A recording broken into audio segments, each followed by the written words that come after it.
இன்றைக்கி பாக்கியலட்சுமி சீரியலில் பார்த்தீங்கன்னா கோபிக்கு வந்து நெஞ்சு வலிக்குதுன்ற மாதிரி சொல்கிறாரு. இனியா செழியன் பாக்கியாவோட மாமியார் எல்லாமே வந்து கேட்குறாங்க. கோபி சொல்கிறாரு, என் மற்ற பசங்களோட வாழ்க்கையெல்லாம் பார்த்துட்டேன், வேற மேத்திலாம் எடுத்துட்டேன், என் இனியாவுக்கு ஒரு நல்ல வாழ்க்கை அமைச்சு கொடுத்துட்டா எனக்கு எந்த பிரச்சனையும் இல்லைன்ற மாதிரி கோபிநாத் வந்து இனியா பார்த்து சொல்கிறாரு. செவியன் வந்து பா இனியா உன்னால தான் அப்பா இந்த மாதிரி அப்படின்னு சொல்லி இனியா மனசை மாற்றுறாங்க. அவங்க பாட்டியும் கொஞ்சம் பேசுகிறாங்க இனியா கிட்ட. அப்புறம் இனியா என்ன சொன்னாலும் சரி ஓகே மாப்பிள்ளை வீடு பார்க்க வர சொல்லுங்கள் அப்படின்னு சொல்கிறாங்க.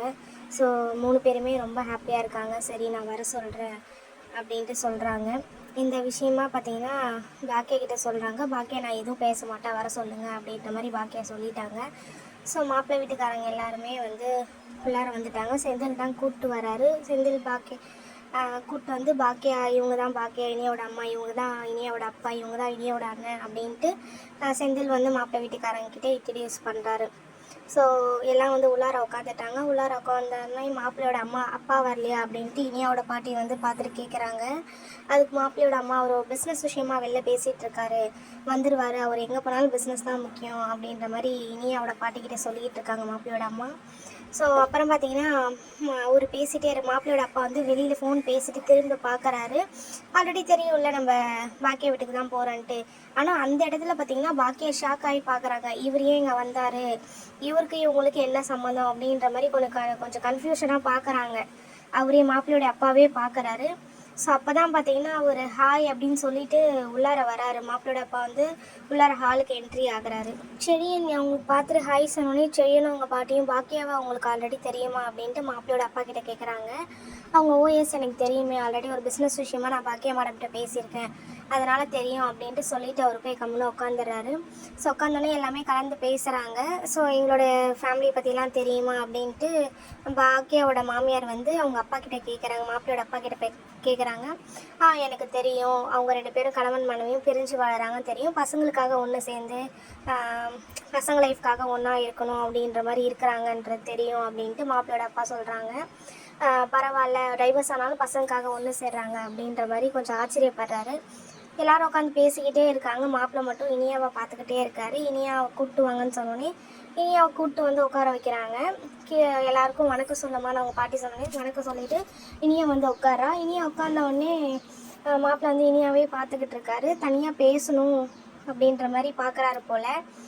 பாட்டி வந்துட்டு பேச வைக்கக்கூடாது, ஏன்னா உண்மையை சொல்லிடுவா அப்படின்ற மாதிரி கொஞ்சம் பயந்து போயிருக்காங்க. அதுக்கப்புறம் மாப்பிள்ளையோட அம்மா உனக்கு பேசணுன்னா நீ போய் பேசு சொல்கிறாங்க. அப்புறம் இவன் சரியான அதெல்லாம் பிரச்சனை இல்லை, நீங்கள் பேசுறதா இருந்தால் பேசுங்க அப்படின்னு சொல்கிறாங்க. ஸோ மாப்பிள்ளையும் இனியாவும் பார்த்தீங்கன்னா பாட்டியோட ரூமில் போயிட்டு தனியாக பேசிக்கிட்டு இருக்காங்க. ஸோ அதுக்குள்ளே பாட்டி வந்து ரொம்ப டென்ஷன் ஆகிறாங்க. என்ன பேசுகிறாளோ ஏது பேசுகிறாளோ எல்லாமே சொல்லிடுவாளோ, இந்த நல்ல சம்பந்தத்தை கெடுத்துருவாளோ அப்படின்ற மாதிரி ரொம்ப யோசிச்சுக்கினே படிக்கட்டுக்கும் அந்த ரூமுக்கும் நடந்துக்கிட்டே இருக்காங்க. அப்புறம் வந்து மாப்பிள்ளையோடைய அம்மா வந்து ஜெனிக்கிட்ட பேசுகிறாங்க. நீங்கள் எங்கேம்மா இருக்கீங்கன்னா நாங்கள் தனியாக இருக்கோம், எத்தனை பசங்கன்னு கேட்குறாங்க. எனக்கு 2 பசங்க ஆண்டி, மேலே தூங்கிட்டு இருக்காங்க, மேலே வாங்கன்ட்டு மேலே கூப்பிட்டு போய் அவங்க ரூம்லாம் சுற்றி காமிக்கிறாங்க. ஸோ அதுக்குள்ளே பார்த்தீங்கன்னா பாட்டி ரொம்ப டென்ஷனாக நடந்துக்கிட்டே இருக்காங்க. கிச்சன்லேருந்து பாக்கியாவும் அவங்க மருமகளும் பார்த்துட்டு பேசிகிட்டு இருக்காங்க. பாட்டி ரொம்ப டென்ஷனாக இருக்காங்க, அவங்க வந்து இப்படி நடந்துக்கிட்டே இருக்காங்க, அவங்க இதனால் எதனா ஆயிடும் போல் அப்படின்ற மாதிரி பேசிட்டு சிரிச்சுக்கிட்டு இருக்காங்க. அடுத்தது பார்த்தீங்கன்னா இனியாவும் மாப்பிள்ளையும் உள்ளார பேசுகிறாங்க. இனியா வந்து ஒரு வார்த்தை கூட பேசவே இல்லை. அதுக்கு மாப்பிள்ளை கேட்குறாங்க, நீங்கள் ஏன் பேச மாட்டீங்க, ரொம்ப கம்ஃபர்டபுளாக இல்லையா உங்களுக்கு அப்படின்ற மாதிரி மாப்பிள்ளை கேட்குறாரு. இல்லை எனக்கு ஃபஸ்ட் டைம் நல்லா நர்வஸாக இருக்குது அப்படின்ற மாதிரி மாப்பிள்ளை சொல்கிறாரு. அதுக்கு மாப்பிள்ளை இனியா சொல்கிறாங்க. அதுக்கு மாப்பிள்ளை இல்லை, நான் காஃபி ஷாப்பில் தான் வச்சு மீட் பண்ணணுன்னு நினச்சிட்டு இருந்தேன், பட் எங்கள் வீட்டில் தான் வந்து கேட்கல. ஸோ ஃபஸ்ட் டைம் முறையாக பொண்ணு பார்க்க போகிறோன்னா நம்ம ஃபேமிலியோடு போய் பார்த்துட்டு அதுக்கப்புறம் வேணால் பேசிக்கலான்ற மாதிரி சொல்கிறாங்க. மாப்பிள்ளை வந்து இனியா கிட்ட சொல்கிறாங்க.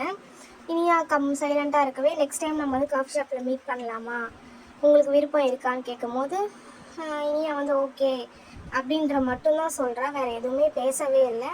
சரி வாங்க நம்ம போகலாம், வெளியில் போகலாம் அப்படின்ற மாதிரி இனியாவும் மாப்பிள்ளையும் வெளில வந்துடுறாங்க.